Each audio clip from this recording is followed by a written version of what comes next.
Greetings. Did you enjoy my last reading of Warhammer, and the obscured tales of the Old One? Noise. In this video, I will be talking about the Elves of the Warhammer world. One of the most ancient being, and arguably, the most powerful of all the intelligent races of the Warhammer world. The Elves, also called the eldest race, is a humanoids creatures who are inherently magical and capable to live for millennia.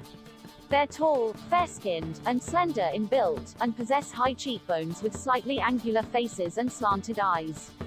There are three main factions of elves in the Warhammer world: the High Elves, the Dark Elves, and the Wood Elves. High Elves are often shown with golden hair, the Wood Elves with brown, and Dark Elves, almost commonly appears with black hair. But these changes are minor and cosmetic in appearance, since the three groups are for the most part physically indistinguishable, and all members of the same species. What defines each kindred of elves more than anything else, is their difference in cultures. In the beginning, the elves were of one culture, shaped from an imperfect material by the Old Ones, along with the human, dwarves and other lesser race to inhabited the world. The elves were put under the guidance of the Slann, and learned much from their reptilian mentors, quickly achieving a high level of civilization, as well as an understanding of the dangers of chaos. The Old Ones eventually transferred the elves from the Old World to the island continent of Ulthuan, and in there, the elves progressed in the worldly wisdom, and reached an era later called the Golden Age of the Elves. When the Old One's polar gates collapsed during the event later called Great Catastrophe, the elves, along with all the races of the Warhammer world, were attacked by the forces of chaos. Facing annihilation, an elven hero, named Anarion, arose, and walked through the flames at the shrine of Asurion. Emerging unburnt as a sign of his favor in the Phoenix god's eyes, he was crowned as the first Phoenix King of Ulthuan, and under his leadership, unites the elves and drove back the demons. Temporarily. When the greater demons general, Inkari, also known as the Keepers of Secrets, learnt of Anarion victory, it set upon on killing Anarion's wife, the Everqueen Astariel. On that fateful day, when the Phoenix King was away on campaign, the demons came and laid waste to the hallowed woods of Avalorn. Astariel was slain, and her children could not be found amongst the carnage. In his grief, Anarion drew the cursed sword of Can, and fought back the demons once more. During this time, Kalada Dragontammer, the greatest mage of all living being, made contact with the dwarfs, and learned of the portal at the North Pole which spewed chaos energy that empowered the demons. Kalada, in all his wisdom, devised a plan to create a vortex that will drain away the excess magical energy flooding the world and banish most of the demons back to the realm of chaos. Together with Anarion, Kalada's great spell was put in action, and the swirling magical vortex, that would become a sink for all of the world's surplus of magical energy, was created. The sacrifice that Anarion and Kalada made, ushered a long and peaceful era to the Warhammer world. The elves set about rebuilding their civilization, convene and elect a new Phoenix King. They chose Belshazzar of Tiranoc, rather than Malekith, Anarion's son from his second marriage, due to the concerns of some of Ulthuan's princes about Malekith's temperament, and of Anarion's altered personality after he drew the sword of Can. Malekith instead became the leader of the elven military, and prince of Anarion's own kingdom of Nagarive.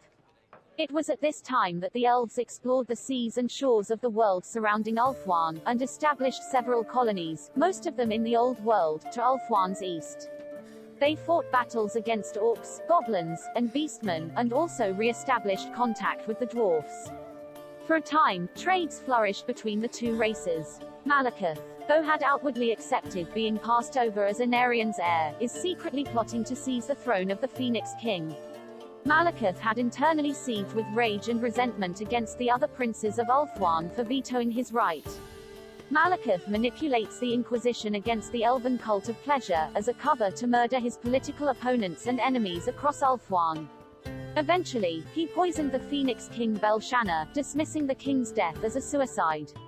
Malekith proceeded to massacre many of the princes who opposed him for this act, then walked through the flames at the shrine of Asurion, to claim the Phoenix god's blessing. However, Asurion rejected Malekith's right to rule, and he was horribly burnt in the fires.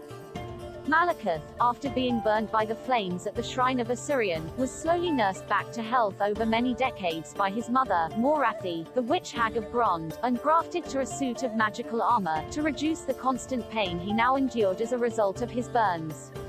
He launched a massive elven civil war, attempting to claim the Phoenix throne by force, using his partisans, whose among others, were Ulthuan's nobility and the military of Nagarive. But his forces were no match to Ulthuan's. Eventually, facing defeat, Malekith planned to undo the Great Vortex to wipe away the forces of his enemies. However, loyalist mages interfered with this plan, and the resulting magical cataclysm sank much of western Ulthuan into the sea, an event known as the Sundering. Malekith and his remaining followers fled northwards across the ocean, founding the new kingdom of Nagaroth, on the western continent of the New World, and thus becoming the first Dark Elves. The loyalists of the Phoenix King remained in Ulthuan, and became known as the High Elves or Asur, while Malekith's people reveled in the appellation of Dark Elves, known in their own tongue as the Druchii. After the Sundering, the Dark Elves, seeking to stir up dissension in the growing alliance between the Asur and the Darwi, posed as High Elves and attacked a dwarf caravan. Outraged, the dwarfs sent a messenger to Ulthuan to demand recompense from the Phoenix King. The High Elves, always arrogant, responded by shaving the dwarf's beard and sending him back to the mountains of the Old World, claiming they knew nothing of the attack. This angered the dwarfs even more, and they began to attack High Elf colonies in the Old World in what became known as the War of the Beard. The War of the Beard lasted a half millennia, and finally culminated in the 14th siege of Tor-Alessi, when the dwarf monarch, Gotrek Starbreaker, killed the Phoenix King Kaladar II. The dwarves took the crown of the Phoenix King and retreated to their holes, while the High Elves abandoned their colonies in the Old World, as assaults from the Dark Elves on Ulthuan intensified. Relations between the two races have never fully recovered from this tragedy. Kaladar II's successor, the Phoenix King Caradriel the Peacemaker, as his names implied, made peace with the dwarfs, and recalled the elven forces from the Old World back to Ulthuan, to deal with the mounting Dark Elves' offense. However, some High Elf colonists living in the Old World refused to leave, as they had grown attached to their new home and declared independence from Ulthuan, thus forming the basis of what later became the Wood Elves. Without the protection of the High Elf military, these colonists were vulnerable to attacks from greenskins, and beastmen as well as the still hostile dwarfs. Over time, this colonist retreated further and further, deep into the mysterious enchanted forest of Athel Loren, on the eastern border of what is now Bretonnia. Initially, the spirits of the forest were wary of the elves, and the wars they're waging with the dwarfs and the other races. However, it soon discovered that the elves could protect the forest during the long winter months when the forest spirits were dormant, and thus warmed up to them. Eventually, two elves, named Orion and Ariel, the greatest of the Old World's elves, became the mortal avatars of the elven gods of the hunt and fertility, Kurnus and Aisha.